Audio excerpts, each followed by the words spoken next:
Vocês estão imaginando aqui, né? O que o pastor vai fazer com esse negócio aqui? Então a galera do Real Man tá achando que, eu já sei, eu já vi isso antes, né?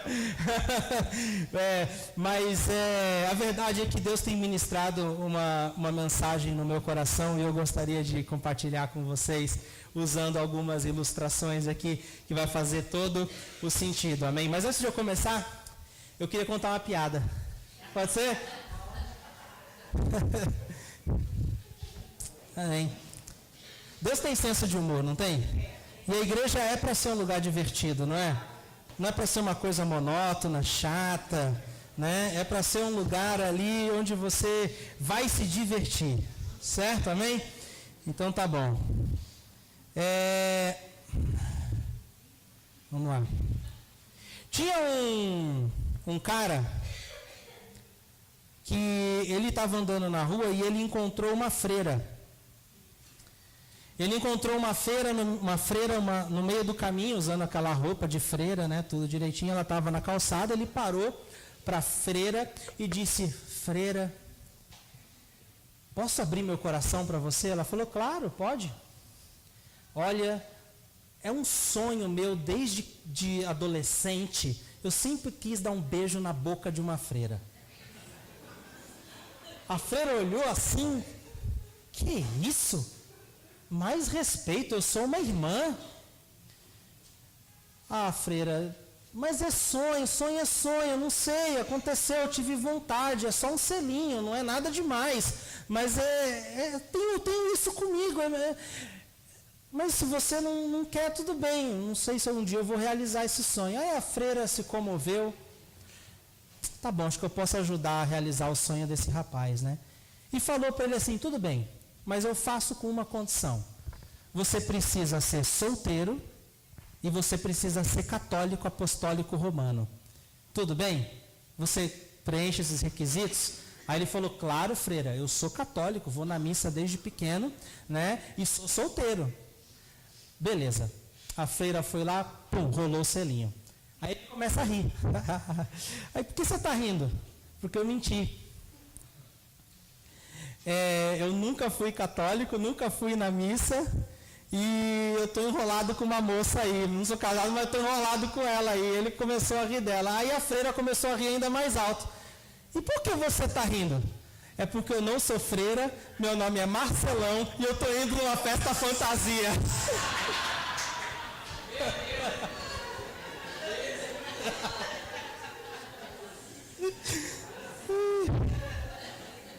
Gente, as coisas nem sempre são aquilo que parece. Não é verdade? Às vezes a gente se engana. E é um pouco sobre isso que Deus tem colocado no meu coração para ministrar nessa noite. Vamos orar. Pai querido, Pai amado, nós queremos te louvar e engrandecer o seu santo e poderoso nome. Pedimos que o teu Espírito Santo venha agora de forma poderosa ministrar aos nossos corações. Customiza, Senhor Deus, a palavra, Senhor, que vai ser ministrada aqui. Cada frase possa penetrar no coração e na mente, Senhor Deus, de cada um. E venha, Senhor Deus, como uma solução para as necessidades e para as situações que nós estamos vivendo, Pai amado. Em nome do Senhor Jesus Cristo, nós queremos sair daqui enriquecidos, ó Pai amado, que possa gerar frutos e frutos que venham permanecer. Em nome de Jesus. Amém. Amém. Bom, vamos imaginar que, primeiro deixa eu testar para ver se está seguro. Mais ou menos, né? Tá muito seguro não, né? Mas tá bom, dá pra, quem tem a base do surf assim consegue dar uma agitada.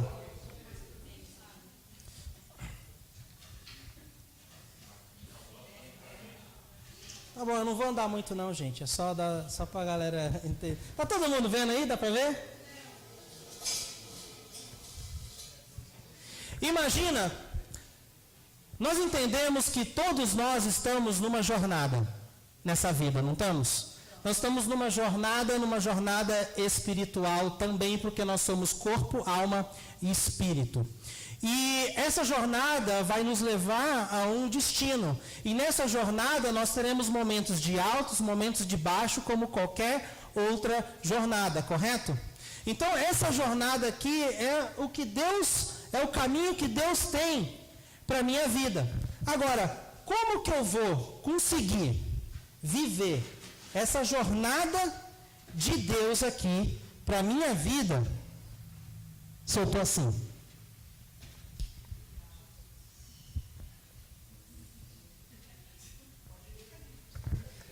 Gente, agora eu te pergunto, qual vai ser o sucesso dessa jornada? Quais são os riscos que eu corro aqui de continuar dando um passo de cada vez rumo a essa jornada que Deus tem para a minha vida se eu tiver de olhos vendados? Cair, que mais que pode acontecer? Quando eu caio, o que acontece? Eu posso me machucar, certo? E depois, além de me machucar, o que mais pode acontecer na minha vida? Se eu estou vendado, eu vou chegar no destino certo? Não, então eu posso cair, me machucar e chegar no destino errado. Por quê? Porque eu não estou enxergando. Agora, imagina eu já estou cego para a minha jornada, sem conseguir enxergar. Aí eu chego aqui, brother Gui, deixa eu te guiar, cara. Você está meio, né? Sobe aqui comigo. Não sobe não, que nós vamos cair junto. Mas imagina a cena, eu agora cego, não enxergo nem o meu próximo passo e estou querendo guiar outro. Cara, deixa que eu te aconselho, deixa que eu te falo o que é certo, o que é para fazer, o que não é para fazer. Eu sei, eu manjo, vem comigo que tu passa de ano. Valeu, pode se sentar. Qual vai ser o sucesso dessa empreitada, gente?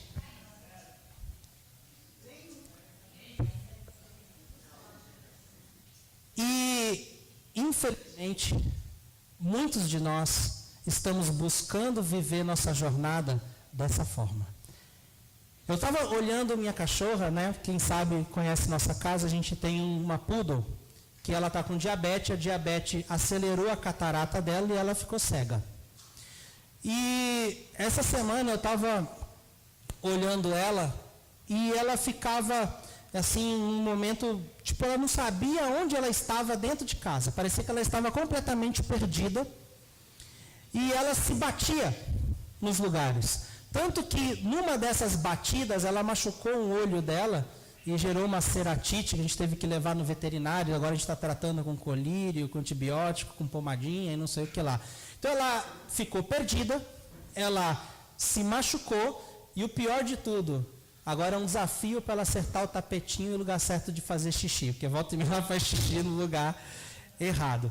E quando eu fiquei analisando a cachorra, Deus falou comigo: Fábio, muitos dos meus filhos estão igual a Mel, vivem uma cegueira espiritual.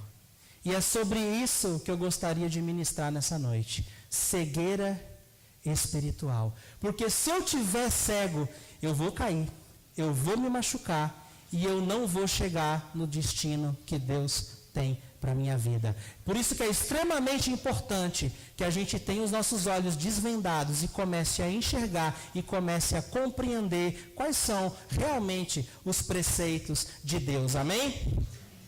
Mas a maior tristeza disso tudo é a pessoa que não quer enxergar. Ela está cega e ela não reconhece a sua cegueira. Ela acha que está todo mundo errado, menos ela. E eu já vi casamentos e famílias se destruírem, se deteriorarem, por causa das pessoas que não conseguem abrir seus olhos. É sério isso? É muito sério. E não foi à toa que o milagre que Jesus mais realizou na Bíblia foi de curar cegos. Se você começar a contar os milagres que Jesus fez, ele abriu os olhos de muitos cegos. E isso tem uma conotação não só física, mas também espiritual. Então Jesus abriu os olhos também do nosso coração, para que a gente possa entender e compreender. E eu queria falar aqui sobre 3 perigos da cegueira espiritual, ok?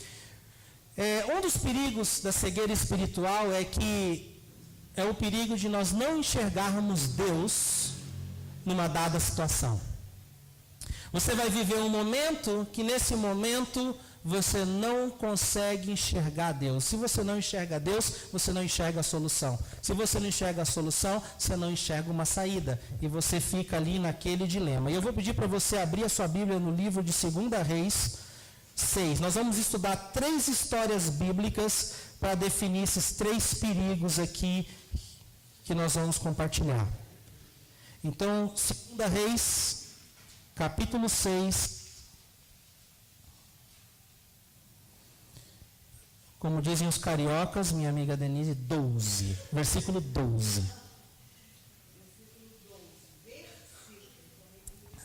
Versículo 12. 2 Reis 6, versículo 12. Deixa eu pintar um cenário do que estava acontecendo aqui. Havia um rei chamado Ben-Hadad, que ele é da Síria, o rei da Síria, e ele estava em guerra, estava tretando com Israel, com o rei de Israel.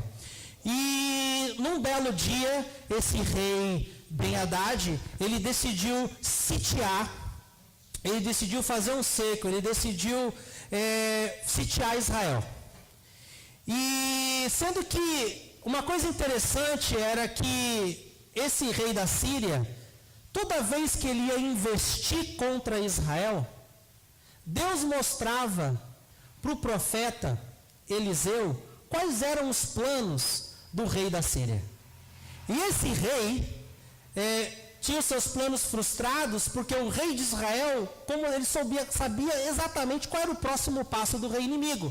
Ele vai acampar em tal lugar. Aí Deus revelava para o profeta revelava para o rei, e o rei tomava providências e se preparava e não caía em nenhuma armadilha. E aqui já deixa um primeiro recado para nós. Deus conhece os passos dos nossos inimigos. Porque Deus revelava para o profeta qual ia ser a investida do inimigo diante do povo de Deus. E aí começou a gerar uma treta, uma confusão tão grande dentro do reinado do rei da Síria, que ele achava que ele tinha um traidor. Não é possível. Toda vez que a gente arma uma armadilha, que a gente tenta de um jeito, eles vão lá, descobrem antes do tempo, tem um traidor no meu reino. Quem é o traidor? E aí um dos seus oficiais falou, nós não temos traidor, todos nós somos leais a ti, rei. O que acontece é que o Deus deles, o Deus de Israel, revela para o profeta Eliseu, e esse Eliseu revela para o rei até o que tu fala dentro do teu quarto. Aquilo que tu pensa dentro do teu quarto já é revelado, e assim eles conseguem escapar de todas as nossas investidas. Então, diante dessa situação, o rei, então vamos capturar Eliseu. Pegando o profeta, o receptor da mensagem de Deus, a gente consegue agora dar uma investida e derrotar os nossos inimigos. Então, vamos lá, olha o que diz. No 12. Respondeu um dos conselheiros, nenhum de nós, majestade, é Eliseu, o profeta que está em Israel, que revela ao rei de Israel até as palavras que tu falas em teu quarto. Ordenou o rei, descubra onde ele está para que eu mande capturá-lo. Quando lhe informaram que o profeta estava em Dotã, ele enviou para lá uma grande tropa com cavalos e carros de guerra. Eles chegaram de noite e cercaram a cidade. Que horas que eles chegaram? De manhã com trombeta fazendo alarde? Chegaram de noite. O inimigo, ele é sorrateiro. A Bíblia fala que o diabo é como uma serpente. Você não ouve o barulho da serpente. É diferente. Um cavalo você ouve. Pocotó, pocotó, pocotó. A serpente não. Ela entra de mansinho. O diabo sabe astutamente como entrar em algumas áreas da nossa vida que tem brecha. E ele chegou à noite, cercar a cidade. Todo esse exército, com carruagens, com cavalos, com soldados armados até o dente. Versículo 15. O servo do homem de Deus, o servo de Eliseu, um camarada chamado Geazi, mães que vão querer, mulheres que vão querer ser mães, esquece esse nome do seu filho, Geazi, não é um nome bom, tá? Então, Deus levantou-se o servo do homem de Deus levantou-se bem cedo pela manhã, e quando saía, viu que uma tropa com cavalos e carros de guerra havia cercado a cidade. Então ele exclamou, meu senhor, o que faremos? O desespero bateu em Geazi. Estamos fritos. Ele parecia, eu imagino que essa cena ele parecia o Salsicha do Scooby-Doo, né? Nós vamos fazer Scooby, né? Eu acredito que o desespero aqui bateu em Geazi. E aí no 16 o profeta respondeu, não tenha medo. Aqueles que estão conosco são mais numerosos do que eles. Aí imagina, olha o que o profeta disse, não tenha medo. Imagina, não vou ter medo. Os caras estão armados até os dentes vindo nos buscar. Vão nos capturar, provavelmente vão cortar nossas cabeças. E eu não vou ter medo? Não tenha medo. Maior é quem está conosco do que quem está com eles. Maior é o número dos que estão... Aí o cara olhando, mas eu só vejo inimigo por todos os lados. Só está eu e você. Como assim? Maior são aqueles que estão conosco do que os que estão com eles. Aí Eliseu foi lá, sentou, vê se é isso que a Bíblia diz, tá? Olha aí na tua Bíblia. Aí Eliseu veio, botou Geazi no banquinho do lado e tentou convencer Geazi. Geazi, olha, é o seguinte, cara, Deus é bom o tempo todo, sabe? A Bíblia fala que todas as coisas cooperam para o bem daqueles que amam a Deus. Olha, Geazi, eu vou te dar um conselho, cara, fique em paz, cara, Foi isso que ele fez? Ele não tentou convencer Geazi com as palavras. O que ele fez foi o quê? Eliseu orou. Eliseu orou. Oração é algo extremamente poderoso, amém? Eliseu orou. Porque Geazi não conseguia enxergar o favor, e nem a provisão, nem a bênção e nem o livramento de Deus. E muitas vezes nós estamos como Geazi, com uma cegueira espiritual. A gente não consegue enxergar aquilo que Deus está fazendo nos bastidores. E quando a gente não consegue enxergar o que Deus está fazendo, a gente começa a ficar apavorado, a gente começa a ter desespero, a gente começa a achar que acabou e que não tem saída. Aí o pior, se nós não temos essa postura de desespero, nós nos tornamos pessoas ingratas. Se nós não tornamos pessoas ingratas, nós vamos nos tornar também murmuradores, e aí a gente vai ficar naquela lenga-lenga, sem ver o que Deus está fazendo por trás das nossas costas. E Ele faz muito mais por trás das nossas costas do que na nossa frente. Então, o Senhor, Eliseu orou o quê? Senhor, abre os olhos dele para que ele veja. Eliseu não orou para que a situação fosse mudada, ele não orou para que as circunstâncias mudassem, ele só orou para que o servo dele tivesse uma visão espiritual que ele já tinha. Porque ele tinha visão espiritual, ele estava em paz. Quando você não tem visão espiritual, você não fica em paz. Então o Senhor abriu os olhos do rapaz e olhou e viu as colinas cheias de cavalo e carros de fogo ao redor do Eliseu. Maior são aqueles que estão conosco do que aqueles que são contra nós. Se você vê, a Bíblia fala que 1/3 do céu caiu e virou demônio. Só 1/3.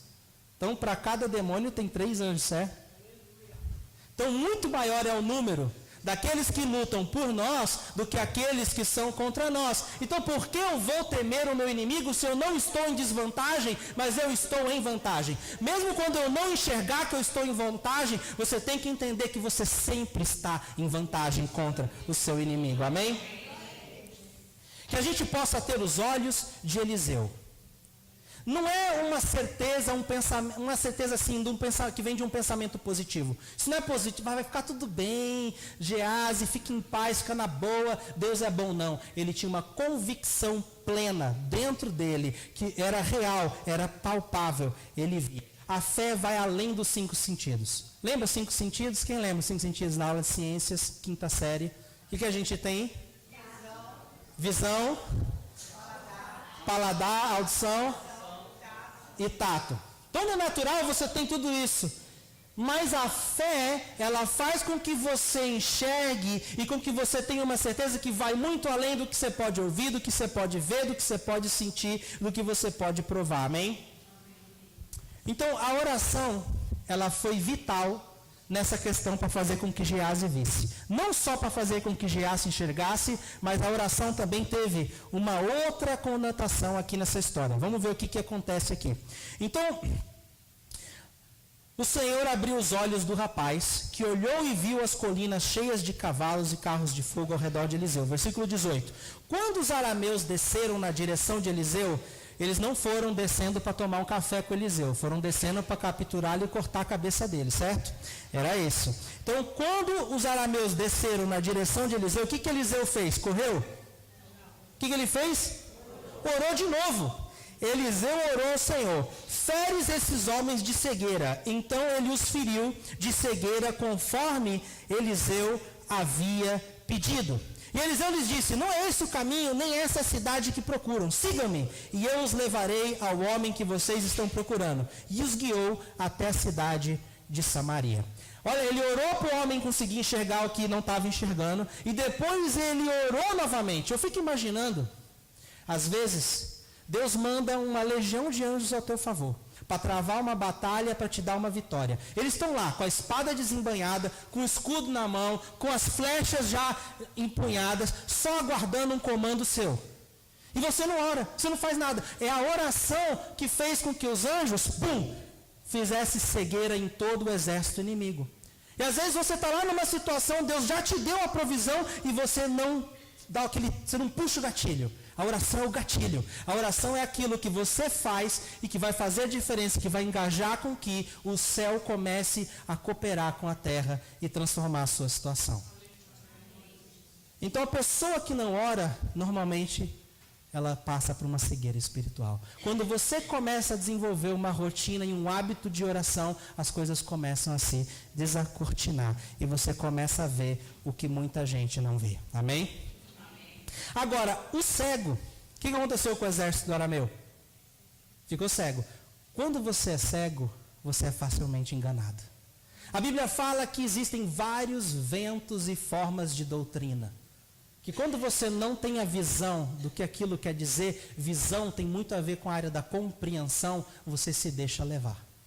E foi o que aconteceu aqui com os arameus. Eliseu orou e eles cegos ficaram titubeando, não sabiam para onde ir. O Eliseu levou eles bem direto para o rei de Israel, entregou esse exército todinho de bandeja, falou: rei de Israel, está aqui os teus inimigos, está aqui aqueles que te perseguem. O rei se aconselhou com Eliseu: o que eu faço com eles? Eliseu disse: mato eles, corto a cabeça deles, prendo eles, faço eles de escravo. Eliseu disse: não, faz um banquete para eles, deixa eles comer, deixa eles beber e mande-os embora. Às vezes você precisa combater o mal com o bem. Às vezes você precisa combater o mal com o bem. E a Bíblia fala que esse exército foi embora e por muito tempo Síria deixou de atacar Israel. Eu fico imaginando se o rei de Israel tivesse cortado a cabeça desses guerreiros, imediatamente o rei da Síria ia mandar outros destacamentos. Agora a guerra vai começar para valer. Mas ele teve o quê? Sabedoria. Sabedoria. Quando você tem uma visão espiritual aberta, você tem sabedoria. E você sabe qual é a hora de cortar a cabeça do seu inimigo e qual é a hora que você tem que tratar ele bem e mandar ele embora para que ele fique quietinho e não volte contra você. Amém? Segundo perigo que eu quero compartilhar aqui. Então, o primeiro é quando você não enxerga Deus na situação. Geazi não estava enxergando Deus que estava ali, pronto para dar a salvação que eles precisavam. O segundo perigo é você enxergar Deus onde não está. Quando eu olho para José, tem uma história na Bíblia, quando Jesus ainda era criança, pré-adolescente. Ele estava tão empolgado com a aula do tio David e da tia Manu, que a família dele foi embora, mas ele voltou, porque ele estava empolgado com a igreja. Ele estava empolgado com a casa do pai. E passaram-se já alguns boas horas, dias de viagem, porque José e Maria tinham vindo até a cidade principal para poder fazer o censo, fazer o cartório deles lá da época, e eles estavam já retornando e já estavam já no meio do caminho de volta para casa quando eles perceberam: cadê Jesus? Cadê Jesus? Jesus estava na igreja, lá na sinagoga, estava lá adorando a Deus, conversando com os outros rabinos, enfim. Mas eles perderam a visão de onde Deus estava. Se os próprios pais de Jesus erraram, você acha que eu e você não vamos errar? E às vezes a gente vê Deus aonde Ele não está. Eles achavam que Jesus estava com eles, mas Jesus não estava. Ele tinha ficado e eles tinham já continuado. E às vezes a gente faz isso. A gente continua, vai caminhando na nossa jornada, sai andando para lá e para lá e para lá e para lá. E Jesus, cadê? Ficou para trás, já está em outro lugar. E a gente já se afastou dele. E quando você se afasta de Jesus, o que você tem que fazer? voltar. Isso que significa arrependimento. Amém? Então, quando você enxerga Deus onde Ele não está, você toma a decisão errada. Às vezes nós vemos Deus em oportunidades que Ele nem mandou para nós, Ele nem está presente naquela oportunidade. Você fala, é de Deus. Porque o nosso coração enganoso, ele pode muito bem fabricar imagens igual um delírio, igual uma miragem no deserto, né? Ele fabrica. Principalmente quando você está em período de deserto, né? Não é à toa que no deserto, aqueles caras que estão caminhando no deserto começam a ver miragem, né? Ai, oásis, água, comida, né? A gente vê nos desenhos animados aqueles momentos de miragem. Então, é só uma enganação. Nosso coração consegue fabricar isso.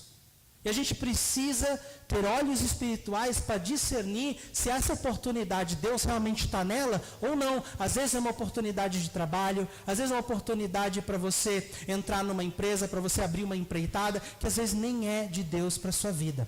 Mas porque você está fabricando e vislumbrando algo, você pega e abraça. Ou às vezes é um relacionamento também, amoroso. Deus nem está nesse relacionamento, mas o teu coração, a tua carência, fabrica uma imagem e só vê os positivos e esquece dos negativos. Mas ele é maravilhoso, mas ele não trabalha, ele não quer, ele é preguiçoso. Não é que ele está desempregado, é que ele é preguiçoso mesmo, emprego tem.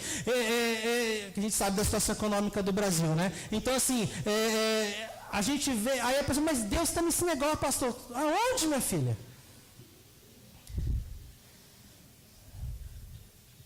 Então a gente tem que tomar cuidado para não enxergar Deus aonde Ele não está.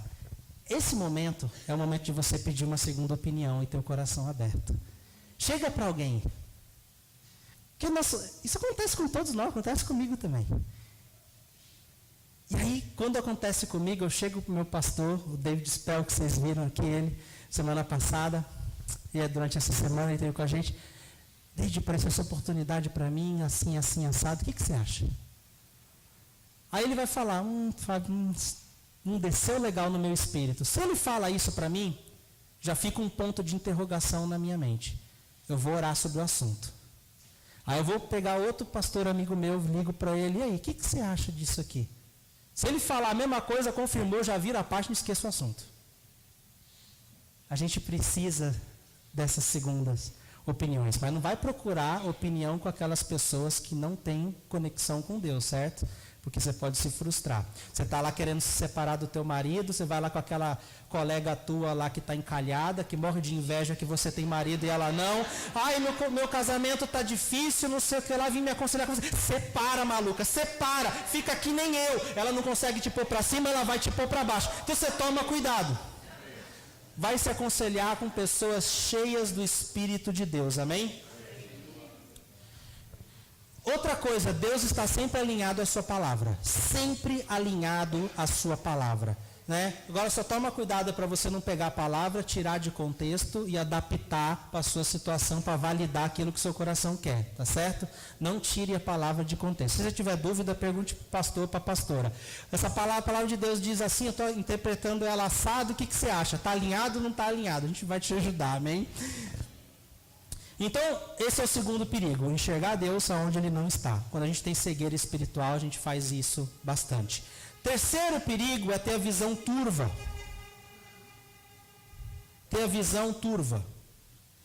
E quando os discípulos de Jesus tinham uma visão turva, os fariseus tinham uma visão muito turva. Jesus chama os fariseus de cego diversas vezes, que eram os religiosos da época. Os caras que sabiam a palavra de Deus decorada e eram cegos, guias de cegos. E nós, por estarmos em desenvolvimento, às vezes enxergamos de forma turva. Mas eu não sou 100% cego. Eu enxergo alguma coisa. Já aceitei Jesus. Eu tenho vindo à igreja. Mas eu estou em quê? Em desenvolvimento. E aí, o que eu devo fazer? Né? O que eu devo fazer quando eu estou na minha jornada, não sou cego, Jesus já tirou a cegueira, eu já enxergo que existe céu, existe inferno, Deus tem um plano, um propósito para a minha vida, tudo, né? Mas ainda está turvo, ainda não tenho aquela compreensão que eu deveria ter, né? É o que eu preciso fazer, né? Empresta teu óculos aqui. eu não estou enxergando muito bem. Você me empresta teu óculos? Não quer emprestar? Você me empresta o seu? Vai dar certo? Porque o óculos é uma coisa o quê? Pessoal. Eu posso pegar seus óculos emprestados ou emprestar o meu para você, que não vai dar certo. Então, eu preciso desenvolver a minha própria visão espiritual. Amém? Então, para eu desenvolver, eu preciso ter sempre encontros com Jesus. Vamos acelerar aqui. Marcos 8, 22. A história da visão turva.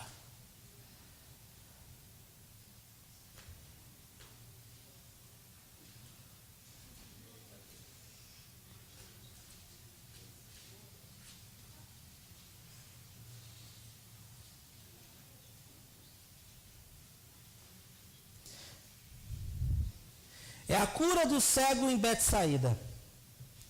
Se você ler os evangelhos, você vai ver Jesus curando cegos de diversas formas. Mas esse caso aqui, Jesus tocou nesse cego. Olha o que diz aqui. Eles foram para Betsaída e algumas pessoas trouxeram um cego a Jesus, suplicando-lhe que tocasse nele. Ele tomou o cego pela mão e o levou para fora do povoado. Depois de cuspir nos olhos do homem e impor-lhe as mãos, Jesus perguntou: você está vendo alguma coisa? Versículo 24. Ele levantou os olhos e disse: vejo pessoas, elas parecem árvores andando. Como estava a visão desse homem? Turva. Mais uma vez Jesus colocou as mãos sobre os olhos do homem, então os seus olhos foram abertos, e a sua vista lhe foi restaurada, e ele via tudo claramente. Jesus mandou para casa, dizendo: não entre no povoado. Olha que interessante nessa história. Por que cada milagre, nós vamos fazer uma série aqui ano que vem, sobre os milagres de Jesus e seus ensinamentos para nós. Jesus sempre matava 2 a 3 coelhos numa cajadada só.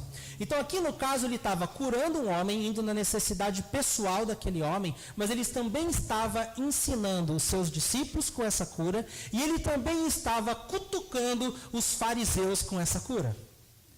Então Jesus sempre, numa oportunidade, ele já fazia o serviço completo. Barba, cabelo e bigode.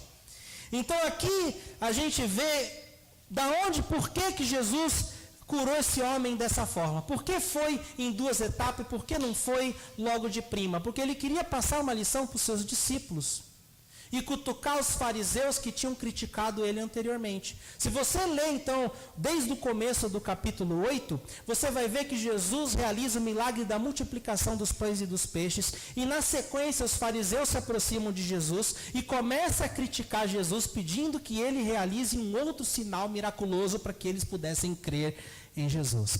Como se nada do que Jesus tivesse feito bastasse. Né? Então, eles não queriam ver milagres, eles só queriam provar Jesus e incomodar Jesus de alguma forma. E aí, vamos voltar para o versículo 14 do mesmo capítulo, onde entra a questão dos discípulos.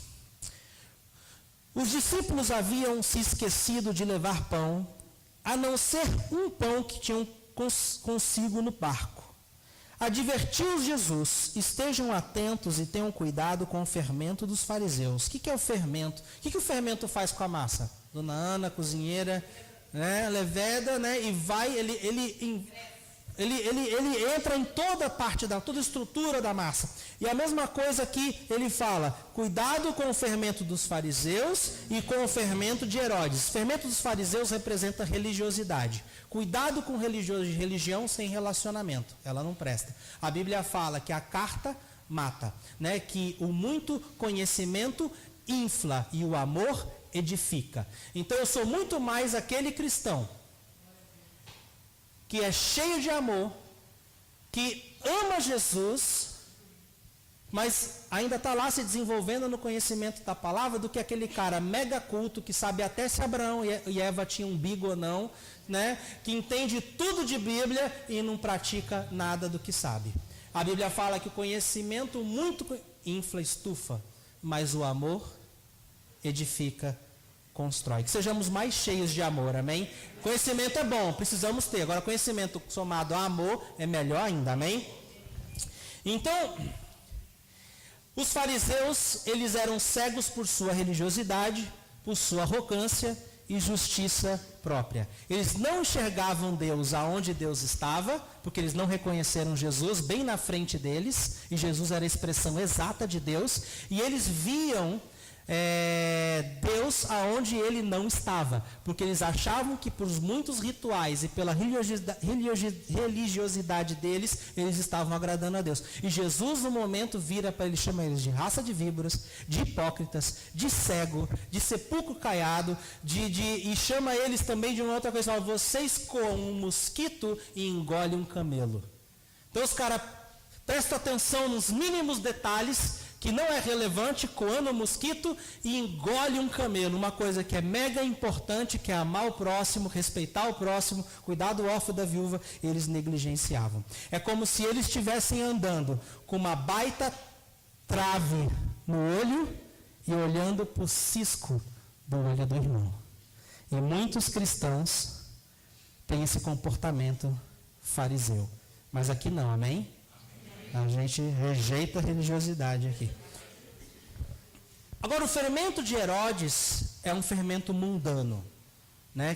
Cuidado com o fermento de Herodes, que representa aqui o que a nossa sociedade traz. Foi falado na nossa conferência de homens, muito legal pelo David Calado. Homens, não terceirizem sua responsabilidade, a sua hombridade para a sociedade, que a sociedade só deturpa. E foi falado aqui também para as mulheres, não terceirizar a responsabilidade. A sexta-feira teve um encontro de mulheres, ouvi dizer que foi fantástico. Então, não devemos terceirizar essa responsabilidade, porque o mundo vai entrando na nossa vida, com os seus valores profanos.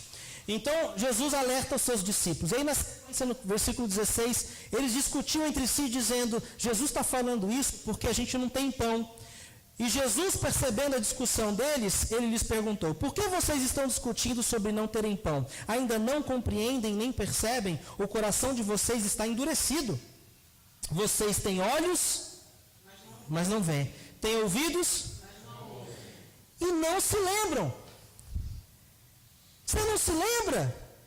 Versículo 19, quando eu parti os 5 pães para os 5.000, quantos cestos cheios de pedaços vocês recolheram? Eles falaram, 12, responderam eles. Versículo 20, quando eu parti os 7 pães para os 4.000, quantos cestos cheios de pedaços de pão vocês recolheram? 7, eles responderam. Versículo 21, Jesus lhes disse, vocês ainda não entendem?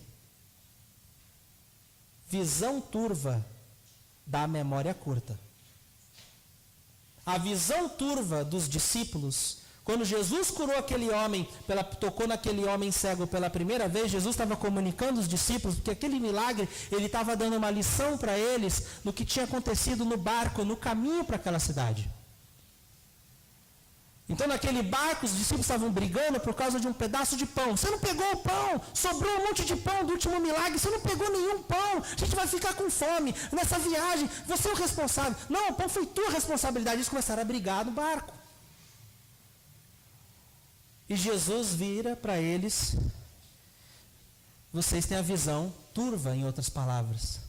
Vocês têm olhos, mas não veem. Vocês enxergam alguma coisa, mas não enxergam tudo. E aí, essa visão turva traz memória fraca. Você esquece do que Deus fez há pouco tempo antes na tua vida. O que Jesus estava querendo dizer para os discípulos é, vocês não viram o milagre que eu fiz da multiplicação dos pães e peixes e 5.000 pessoas comeram? Sim, vimos. Vocês não viram os milagres dos outros 4.000, né? Que virou 4.000 pessoas, sobrou 7 cestos? Vimos. Você já esqueceu?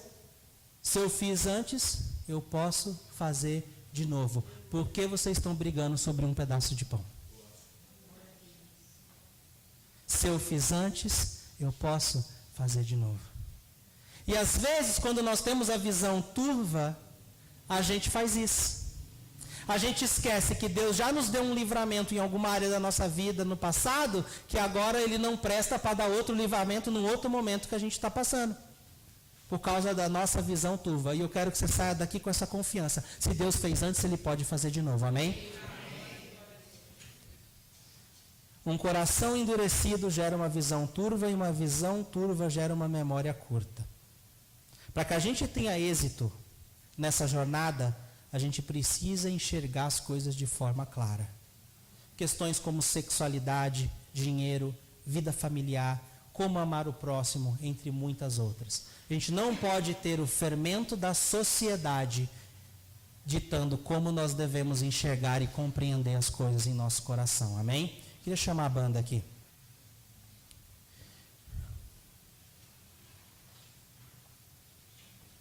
Então nós falamos sobre os 3 perigos aqui. Nós falamos sobre o perigo de não enxergar Deus na situação, o perigo de enxergar Deus aonde Ele não está, o perigo da visão turva. E eu quero orar que nessa noite você comece a ter uma visão ampla, uma visão espiritual ampla daquilo que Deus quer fazer na sua vida. Mas como que você faz isso? Pastor, a minha visão ainda é turva. A minha visão ainda não está boa. Então eu vou ficar aqui onde eu estou. Eu não vou dar nem mais um passo para frente. Minha visão está turva. Eu vou me agarrar aqui nessa tábua. Eu vou me segurar, vou me equilibrar. E não vou dar nem mais um passo até que a minha visão comece a se abrir. É assim que você deve fazer? A Bíblia fala que a palavra do Senhor é o quê? Lâmpada para os meus pés e luz para os meus caminhos. Então, a partir do momento que você começa a estudar a palavra de Deus, você começa a orar, você vai ver que a sua visão começa a melhorar, começa a expandir. E aí você consegue dar um passo de cada vez. Amém? Salmo 119, 18. Vocês podem ir tocando aí de fundo. Salmo 119, 18. Como que eu posso começar a ver? Se você questiona isso no seu coração, você pode orar Salmo 119, 18, que diz assim: abre os meus olhos para que eu veja as maravilhas da tua lei. Peça. Você não precisa fazer com que um profeta ore por você, como foi o caso de Eliseu com Geazi. O próprio Geazi podia ter ficado desesperado. Deus, não estou vendo uma saída mais próxima. Eu seria respondido, teria abrido os olhos dele. Mas você tem acesso a Deus. Ore, peça. Outro exemplo é o exemplo do cego Bartimeu, que é o cego de Jericó. A gente não vai entrar na passagem dele. Mas ele era um homem que ouviu falar que Jesus estava vindo. Ele tinha ouvido falar de Jesus, que Jesus realizava milagres. E ele começou a ouvir um grande barulho em direção à cidade dele, onde ele ficava pedindo esmola. E naquele momento, ele pedindo esmola, ele ouvindo aquele barulho, ele perguntou para uma pessoa: o que está acontecendo? O que é essa passeata? O que são esses passos? O que é essa gritaria que eu estou ouvindo? E falaram para ele: é Jesus. Jesus está passando por aqui. E aí, ao ouvir aquilo, ele viu: a minha esperança de começar a enxergar é hoje. E ele começou a gritar: Jesus, filho de Davi, tem misericórdia de mim. Uma coisa que o fariseu não faz é ter misericórdia de mim. Jesus tem misericórdia, porque ele acha que a sua justiça própria, que ele já faz tudo, é performance, porque a sua religiosidade já eleva a uma posição alta. Mas aqui a gente vê um homem humilde, que ele reconheceu que era cego, e a sua fé o levou à ação. Ele estava determinado a alcançar Jesus, porque as pessoas desencorajavam ele: fica quieto, ele não vai parar para te ouvir. E ele gritava ainda mais alto: Jesus, filho de Davi, tem misericórdia de mim. Jesus parou a passeata. Quem me chama? Vai, tragam para mim. Os seus discípulos chegaram para aquele homem e disse: tem de bom ânimo, o mestre te chama. Ele se levantou num pulo só e foi ter com Jesus. Jesus virou para ele e falou: o que você quer que eu te faça? Ele falou: eu quero. Jesus nem tocou nele, nem nada. Jesus virou para ele e falou: vá, a tua fé te curou. Naquele momento, a Bíblia fala que imediatamente ele começou a enxergar, os seus olhos foram abertos. E Jesus mandou ele embora: vá. Os olhos abriram. Ao invés de ele ir embora com essa cura, a Bíblia fala que ele foi seguir Jesus. Ao invés de ele ir embora, curtir a sua bênção, agora eu vejo, não, agora eu vou servir Jesus. O que eu posso fazer por você? Então esse homem, ele estava determinado a alcançar Jesus. Pode apagar as luzes, já vai terminar, fecha os seus olhos enquanto você ouve essa história, abre o seu coração. Ele disse, ele estava determinado a alcançar Jesus. Ele sabia quem era Jesus, porque ele falava: Jesus, filho de Davi. Filho de Davi é uma conotação messiânica. Ele reconhecia que Jesus não era só um mestre que curava, mas que ele era o Messias, o Salvador de Israel. Uma coisa bem diferente dos outros religiosos da época. Quem é esse? O Nazareno, filho do carpinteiro? Mas o cego não dizia filho do carpinteiro, mas de Davi. Ele foi humilde, dizendo: tem misericórdia de mim. Deus não rejeita um coração quebrantado e contrito. Ele exalta os humildes. Ele não pediu para Jesus: Jesus, eu quero que as pessoas me aceitem do jeito que eu sou. Ele não fez isso.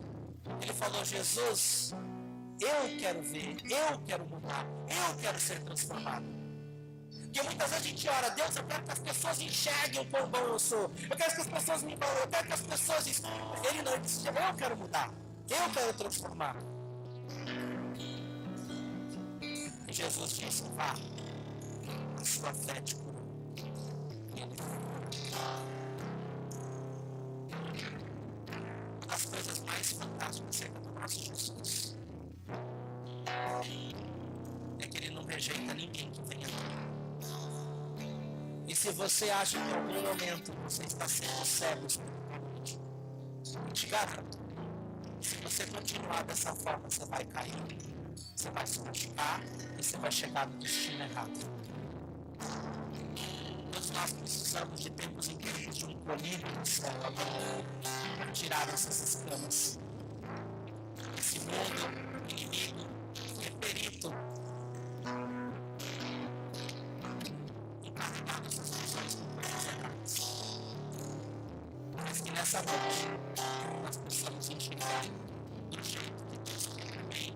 Então, se você deseja dessa visão, se você deseja ter a calma de Eliseu, de enxergar onde Deus está, se você deseja ter o discernimento de ver aonde Deus não está na situação, eu queria que você se colocasse de pé nessa noite. Eu creio que Deus vai pintar o brilho nos nossos olhos. Eu creio que nessa noite Ele vai nos abençoar e nos agraciar com uma visão, uma compreensão daquilo que Ele tem para nossas vidas.